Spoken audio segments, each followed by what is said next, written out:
नमस्कार, मैं अनीता चौधरी और न्यूज़ अड्डा इंडिया पे आप सभी का स्वागत है। जय भारत, जय हिंद। देखिए, पठान को लेकर के फिर एक बार पठान जो है सुर्खियों पे आ गया है। सेंसर बोर्ड की कैंची जो है उस पर चल चुकी है। हालांकि सुर्खियों में सिर्फ बेशर्म रंग इस गाने को ही मीडिया जो है उछाल रही है, लेकिन इस फिल्म में कम से कम 25 कट लगाए गए हैं। जो खबरें आ रही हैं उसके मुताबिक सबसे बड़ी बात है कि जो सोशल मीडिया प्लेटफॉर्म पर या ओटीटी पे आप जो गाने देख रहे थे, फिल्म सर्टिफिकेशन से पहले ही ये गाने इनको सोशल मीडिया प्लेटफॉर्म पे डाल दिया गया था। इसके ट्रेलर अभी तक रिलीज़ नहीं हुए हैं। हालांकि फिल्म 25 जनवरी को सभी सिनेमाघरों में रिलीज़ होना है। खबर ये भी आ रही है कि ओटीटी के साथ इसका पैक्ट हो चुका है और 100 करोड़ से ज़्यादा में इस फिल्म को ओटीटी पर सेल कर दिया गया है। हालांकि ओटीटी सीबीएफसी यानी कि सर्टिफिकेशन बोर्ड, जो फिल्म सर्टिफिकेशन बोर्ड है, उसके अंडर में नहीं आता है। वो उनके गाइडलाइंस के अंडर में कहीं मैच नहीं करता है। लेकिन बवाल ये खड़ा हो रहा है कि आखिर इतने बवाल के बाद भी फिल्म सर्टिफिकेशन बोर्ड जो है, सीबीएफसी जो है, जो प्रसून जोशी हैं, जो उसके चेयरपर्सन हैं, वो सुझाव ही क्यों दे रहे हैं, वो आदेश क्यों नहीं दे रहे हैं, और आदेश देते हुए पनिश क्यों नहीं कर रहे हैं। पनिश भी कर सकते हैं, लेकिन इसके लिए इसके ऊपर जाना पड़ता है। सबसे पहले तो रूल्स आपको बताती हूँ। अगर कोई फिल्म बनती है तो वो फिल्म सर्टिफिकेशन बोर्ड के सामने आती है। फिल्म को देखने के बाद बोर्ड जो है वो अपने अपने मत देता है और जो रेगुलेशंस दिए गए हैं उसके आधार पे उनके मानकों को तय करता है। लेकिन ये फिल्म अभी तक बोर्ड के पास नहीं गई थी। अभी उन्होंने, प्रसून जोशी ने कहा कि हमारे पास ये फिल्म आई थी और उसको देखते हुए हमने जो गाइडलाइन है वो फिल्म मेकर्स को जारी कर दिए गए हैं, और साथ में ये भी कहा है कि इन सभी सीन्स हैं उसको हटाने के बाद जो अमेंडेड कॉपी है, जो रिवाइज्ड कॉपी है, वो सर्टिफिकेशन बोर्ड के पास जमा कराई जाए। सुझाव क्यों दिया? क्योंकि फिल्म सर्टिफिकेशन बोर्ड जो है एक बोर्ड है जो कि मिनिस्ट्री ऑफ ब्रॉडकास्ट, जो आईएनबी मिनिस्ट्री है, उसके अंतर्गत आता है। ये बोर्ड कॉन्स्टिट्यूट की गई है कि जो भी फिल्म मेकर्स हैं भारत में, अलग अलग रीजनल लैंग्वेज के साथ साथ जो बॉलीवुड है वो फिल्म बनाते हैं, तो वो भारतीय मूल्यों को कितना अपने अंदर समाहित किए गए हैं और क्या उसका इम्पैक्ट है। अलग अलग कैटेगरीज भी उसके लिए बनाई गई हैं, ए और यू जिसको बोलते हैं, उसमें उसके तहत इसको किस कैटेगरी में रखा जाए, किन किन चीज़ों को ये फॉलो कर रहे हैं, किन किन चीज़ों को नहीं फॉलो कर रहे हैं। हालांकि ये बोर्ड जो है वो 1952 में बनी थी, लेकिन कई बार इसमें कुछ कुछ अमेंडमेंट्स भी हुए, लेकिन फाइनल अमेंडमेंट जो हुआ है इस बोर्ड में वो 1991 में हुआ है। और 1991 के इस एक्ट को देखें, जो कि section 58(2) of the 1952 act of CBFC जो है उसके तहत बना है, और उसके अंदर तो गाइडलाइंस दिए गए हैं, उसको जानना बेहद ज़रूरी है। और रंग से परे हटके आपको ये समझना पड़ेगा कि पठान जो गाइडलाइंस भारत सरकार की तरफ से जारी किए गए हैं इंटरटेनमेंट वर्ल्ड के लिए, क्या उसको फॉलो कर रहा है? अगर नहीं कर रहा है तो ये पूरा अधिकार है कि फिल्म सर्टिफिकेशन बोर्ड जो है उसमें कट लगा सकते हैं। सभी फिल्मों में होते हैं, लेकिन ये पठान की जो पीआर टीम थी वो शायद शाहरुख खान इस पूरे फिल्म, इस पठान फिल्म में अपना पूरा जी जान लगा चुके थे। वो इतने सजग थे, एक्टिव थे कि ये सर्टिफिकेशन बोर्ड पे जाने के पहले उन्होंने बड़ी चालाकी से उन गानों को सोशल मीडिया प्लेटफॉर्म पे डाला। उस प्लेटफॉर्म पे जहाँ पे रेगुलेशंस जो हैं, रूल्स जो हैं, वो बहुत ज़्यादा सख्त नहीं हैं।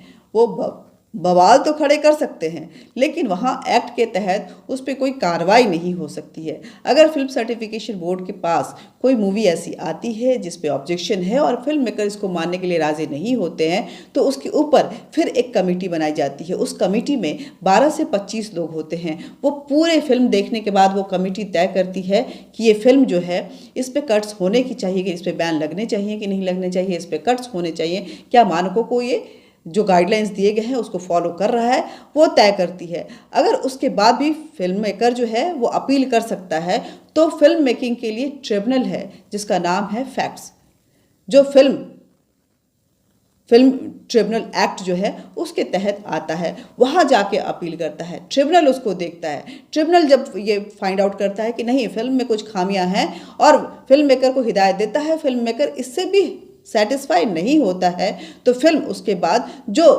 रेगुलर कोर्ट्स हैं उसमें उसको चैलेंज कर सकता है ट्रिब्यूनल के फैसले को। लेकिन यहाँ पे आपको बताने जा रही हूँ कि जो गाइडलाइन फिल्म मेकर्स के लिए तय किए गए हैं फिल्म सर्टिफिकेशन बोर्ड CBFC की तरफ से, वो आपको पढ़े। पहले इसके ऑब्जेक्टिव्स को पढ़िए कि क्या बोलता है ऑब्जेक्टिव। सिर्फ दो पॉइंट्स, अब पहले 2 पॉइंट्स को अगर आप पढ़ेंगे तो आप समझ जाएंगे कि पठान जो है वहाँ कहीं भी स्टैंड नहीं करता है। पहला जो है, the medium of the film remains responsible and sensitive to the values and standard of the society. अब उस वैल्यूज एंड स्टैंडर्ड में पठान कहाँ फिट करता है, ये इस सोसाइटी को भी तय करना है। क्या हम अपने बच्चों को कुछ इसी तरह के मैसेज देना चाहते हैं? साइकोलॉजिकल इम्पैक्ट ऑफ जो रिवीलिंग क्लोथ्स है और जिस तरह के डांस और जिस तरह के वल्गरिटी इसमें डाले गए हैं, क्या वो हमारे बच्चों पे और हमारे समाज पे एक नेगेटिव इम्पैक्ट डाल रहा है? ये हमें तय करना है। फिल्म सर्टिफिकेशन बोर्ड उन बच्चों को ध्यान में रखते हुए, उन टीन एजर्स की साइकोलॉजी को ध्यान में रखते हुए ये सारे मानक तय करता है और उस पर अपने नियम अपनी बातें जो है रखता है।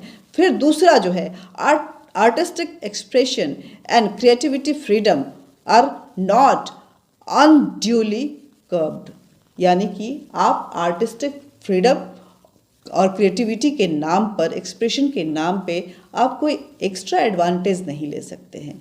अब आप बताइए, बेशर्म रंग जो बिना CBFC के परमिशन के उसको सोशल मीडिया प्लेटफॉर्म पे डाला गया, वो जो डांस दिखाई दे रहा है, उसमें जो कपड़े पहनाए गए हैं, जो एक्शंस और इमोशंस जिस तरह के दिखाई दे रहे हैं उसमें, क्या उसमें आपको आर्टिस्टिक्स एंड क्रिएटिविटी कहीं भी नज़र आ रहा है? उस नृत्य कला में कौन सी क्रिएटिविटी है? उनके उस अटायर में कितना वो क्रिएटिव अटायर है, कितना आर्टिस्टिक है?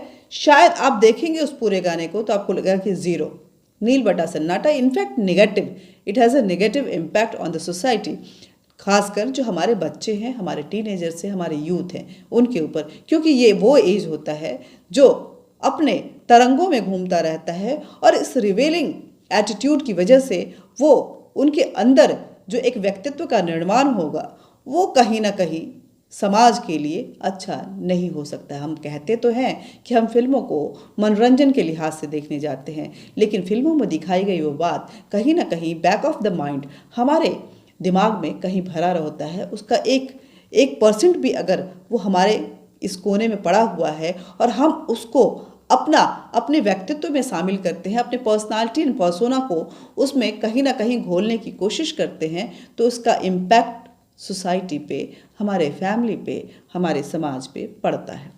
ऐसे ही कई बातें इसमें, सिगरेट पीना, ये सारी चीज़ें जो हैं बताया गया। Certification is representative of social changes. Certification जो है वो रिस्पॉन्सिव टू सोशल चेंजेस। तो हम अपने सोसाइटी में क्या चेंज लाना चाहते हैं? कुछ इस तरह के चेंज चाहते हैं क्या? ये हमें तय करना पड़ेगा। वैसे ही ये तो इनके ऑब्जेक्टिव्स हैं, वैसे ही इनके गाइडलाइंस में जाएं। In pursuance of the objective, the board of film certification shall ensure, ये ड्यूटी है उस बोर्ड की कि वो इंश्योर करे कि इसके लिए समाज तैयार है कि नहीं है और समाज पे इसका क्या इम्पैक्ट होगा। मैं सारे, बहुत लंबा चौड़ा है इसलिए मैं सारे को नहीं पढ़ूंगी, लेकिन आप इसके 5th, 6th, 7th, 8th तक अगर आप जाएंगे तो आपको आपका पूरा पिक्चर जो है वो क्लियर हो जाएगा। इसमें लिखा गया है, scene which has the effect of justifying और glorifying drinking are not shown, ये बोल रहा है। साथ ही बोल रहा है कि scenes tending to encourage, justify, to glamorise drugs addiction cannot be shown. Human sensibilities are not offended by vulgarity, obscenity or depravity. तो ये बोलता है कि वैल्गैरिटी नहीं होना चाहिए, इंश्योर करना है फिल्म सर्टिफिकेशन बोर्ड को, इसीलिए ये कैंची चलाई गई है। लेकिन मीडिया और पॉलिटिकल क्या होता है कि फिल्म मेकर्स पॉलिटिशियन के नब्ज को पकड़े रहते हैं। वो जानते हैं कि अगर मैं कुछ ऐसा करूँगा तो इसका कहीं ना कहीं पॉलिटिकल रो क्रिएट होगा, जिसको मीडिया कैच करेगी और फिल्म मेकर्स और एक्टर और एक्ट्रेस उस सारे रो को इनकैश करते हैं और आप उनके ट्रैप में फंस जाते हैं। कुछ ऐसा ही हुआ पठान के साथ भी। पठान के साथ उनकी पीआर टीम और शाहरुख खान और उनकी जितने भी पूरी फिल्म मेकिंग टीम थी, उन्होंने बड़ी ही चालाकी से गाने को, ऐसे गाने को जिसमें उनको पता था कि इस पर ऑब्जेक्शन सीबीएफसी का आएगा ही आएगा, सबसे पहले उस गाने को उन्होंने सोशल मीडिया, ओटीटी पे भी नहीं डाला, सोशल मीडिया प्लेटफॉर्म पे डाला। सोशल मीडिया जिसके लिए कोई गाइडलाइन, कोई रूल्स एंड रेगुलेशन नहीं है, ये यूट्यूब तय करेगा कि वो इसको दिखाना चाहता है कि नहीं चाहता है। भारत सरकार उस पर सिर्फ ऑब्जेक्शन रेज कर सकती है, उसको बैन कर सकती है। लेकिन क्योंकि ये फिल्म का एक गाना था, इसलिए भारत सरकार उसको बैन भी नहीं कर सकती। लेकिन शाहरुख खान शायद ये भूल गए कि आज भारत की जनता जो है सजग हो चुकी है। आपने देखा होगा इस गाने को लेकर के सिर्फ उस भगवा रंग को लेकर के हिंदुओं ने ही नहीं किया। भगवा रंग एक बहाना था, जब जो निशाना था वो उस गाने में दिखाई गई वैल्गैरिटी थी। इस देश के मुस्लिम समुदाय भी कोर्ट पहुँचे। उन्होंने कहा कि जिस तरह से इस्लाम को यहाँ पे दिखाया जा रहा है, वो हमारे इस्लाम और हमारे सच्चे इस्लामीकरण का जो एक उसको नग्नता का औरा चढ़ाया जा रहा है, वो कुरान के खिलाफ है। वो कोर्ट तक पहुँचे, उन्होंने अपील की कि हमें इस तरह की चीज़ें नहीं चाहिए। ये शाहरुख खान को ये समझना पड़ेगा कि जब बात देश की संस्कृति की आती है तो यहाँ कोई हिंदू और मुसलमान नहीं रह जाता है। यहाँ पे एक भारतीय होता है, उस भारतीय में सबके अपने अपने तरीके तो हो सकते हैं, लेकिन उस भारतीयता में जो संस्कृति यहाँ की है, जो सभ्यता यहाँ की है, मूल रूप से हर किसी के लिए एक जैसा ही होता है। और उसके साथ जब भी खिलवाड़ करेंगे उसका खामियाजा बॉलीवुड को भुगतना पड़ा है और आगे भी पड़ सकता है। बॉलीवुड इसका तमाशा करना चाहता है, इसका राजनीतिकरण करना चाहता है। यही वजह है कि आज बॉलीवुड की शाख जो है वो दांव पे लगी हुई है। आज लोग बिलीव नहीं कर रहे हैं, उसको अपने लायक नहीं समझ रहे हैं। बात बात में उसका बायकॉट हो रहा है और इस देश का सजग नागरिक जो है ये बताने की कोशिश कर रहा है कि हमें फिल्में किस तरह की चाहिए। जय हिंद, जय भारत। मिलते रहेंगे, लेकिन न्यूज़ अड्डा इंडिया को ज़्यादा से ज़्यादा सब्सक्राइब कीजिए, वीडियो को ज़्यादा से ज़्यादा शेयर कीजिएगा। ये जानकारी की बातें हैं, हर किसी को जानना चाहिए। आप भी यहाँ से भी जानिए और वेबसाइट को भी पढ़िए, ताकि वो गाइडलाइंस आप भी जान सकें कि आपका क्या अधिकार है फिल्म चयन को लेकर के, एक आम नागरिक होने के नाते। साथ ही बेल बटन दबा दीजिएगा, नोटिफिकेशन आप तक पहुँचता रहेगा। और पठान के इस गंदे, ओछे और छिछले पब्लिसिटी को आप किस तरह से देखते हैं, कमेंट बॉक्स में ज़रूर लिखिएगा। नमस्कार।